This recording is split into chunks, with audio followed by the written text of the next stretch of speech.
இப்போ வந்து plum cake செய்ய போகிறேன். நான் என்னென்ன எடுத்து வச்சுருக்கேன் உங்களுக்கு காமிக்கிறேன். நான் கேரமல் சிரப் எடுத்து வச்சுருக்கேன், நேற்று நைட்டு பண்ணிவிட்டேன். அப்புறம் எக்ஸ் எடுத்து வச்சுருக்கேன், ட்ரை இன்க்ரீடியன்ஸ் எல்லாத்தையும் மெஷர் பண்ணி வச்சுட்டேன். ஜாம் எடுத்து வச்சுருக்கேன், பட்டர் எடுத்து வச்சுட்டு டேரெக்டாக மெஷர் பண்ணிப்பேன்.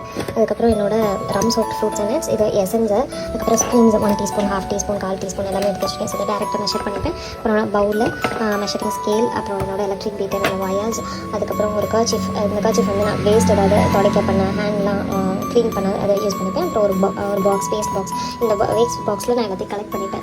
ஷெல்ஸ் எல்லாம் யூஸ் பண்ண ஷெல்ஸ் எல்லாம் இதில் கலெக்ட் பண்ணிப்பேன்.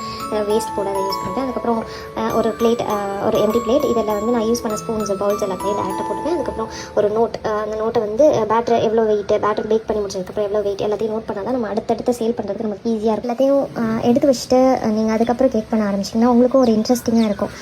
நம்மளுக்கு டக்குன்னு கேக் செஞ்சு முடிச்ச மாதிரி இருக்கும். ரொம்ப நேரம் டைம் ஸ்பெண்ட் பண்ண மாதிரி இருக்காது. இந்த மாதிரி எடுத்து வச்சுட்டு எப்படி இருந்துச்சுன்னு சொல்லுங்கள். இந்த ஐடியா எப்படி இருந்துச்சுன்னு எனக்கு கமெண்ட் பண்ணுங்கள்.